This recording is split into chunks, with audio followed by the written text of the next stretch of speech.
Dear Summary. Leo Tolstoy. This story is by the famous writer Leo Tolstoy. He is well known for his epic novels War and Peace and Anna Karenina. The story begins with the description of the Monaco Kingdom.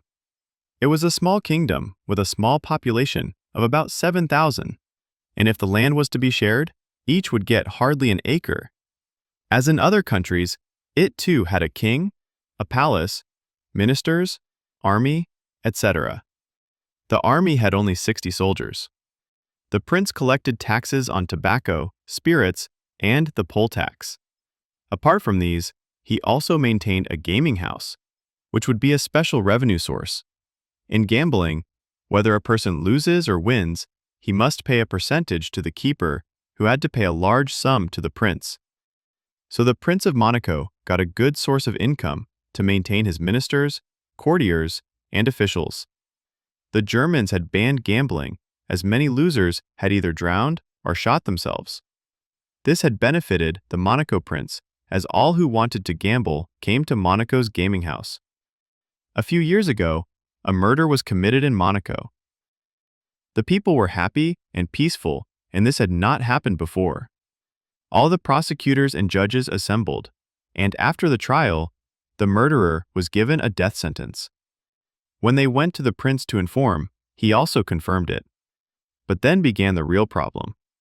As it was a very small kingdom, there were no men to cut the criminal's head off, and there was no guillotine. The ministers agreed to ask the French government to lend a machine and a man. French government replied that the cost would be 16,000 francs. But the Monaco prince was not willing to pay such a huge amount. They approached the Italian government, and they offered the machine with a man for 12,000 francs. It was cheaper than the French offer, but still expensive. Again, a meeting was held, and the death sentence was converted to life imprisonment. They have no proper prison to hold him. They searched and found an ideal place, and locked up the criminal and appointed a guard to look after him. Again, the prince found this as an extra expenditure costing 600 francs annually. The prince could not allow it, and asked his ministers to do it in a cheaper way.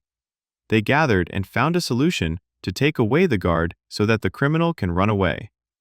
But the criminal did not run away, even though the guard was not there. When he was questioned by the ministers, he replied that he would not go anywhere as they had ruined his name, and nowhere could he get a job, and asked for 600 francs annually. They freed him from prison. The criminal went away with 1/3 of the pension in advance and bought a bit of land and started market gardening and lived happily. It was a good thing that he never committed any such crime in a country where the government does not grudge expenses to cut a man's head off or to keep him in prison for life.